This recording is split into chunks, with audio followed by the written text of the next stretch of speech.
இந்த அறிவு திருவிழாவில் நம்ம பேசின விஷயங்களை, பரிமாறிக்கொண்ட கருத்துக்களை, கேட்ட கருத்துக்களை பட்டி தொட்டிக்கும் நம்ம போய் சேர்க்கணும்.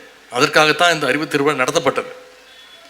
தெருமுனை கூட்டங்கள், தலைவர் சொன்ன மாதிரி சின்ன சின்ன யூடியூப் வீடியோஸ், ரீல்ஸு, சோஷியல் மீடியான்னு நம்முடைய கருத்துக்களை நம்ம பகிர்ந்துக்கணும். ஏன்னா இன்றைக்கி நாடு மிக மிக முக்கியமான ஒரு காலகட்டத்தில் நம்முடைய நாடு இருக்கின்றது. இவ்வளோ நாட்களாக எதிர்கட்சிகளை மிரட்ட இடி, ஐடி, சிபிஐ போன்ற அமைப்புகளை வச்சு பயமுறுத்திட்டு இருந்தாங்க. சில நாட்களுக்கு முன்பு என்ன கூட பயமுறுத்த முயற்சி பண்ணாங்க இடியை வச்சு. அதுக்கெல்லாம் பயப்படுற ஆளா நான்?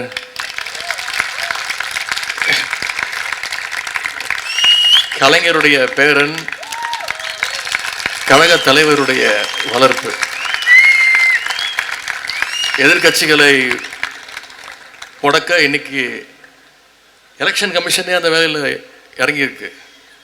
எஸ்ஐஆர்னு ஒன்று கொண்டு வந்துருக்கிறாங்க, ஸ்பெஷல் இன்டென்சிவ் ரிவிஷன் அப்படின்ற ஒரு திட்டம். தேர்தலையே திருட்டுத்தனமாக நடத்துகிற அளவுக்கு இன்னைக்கு ஒன்றிய அரசு இறங்கியிருக்கிறது.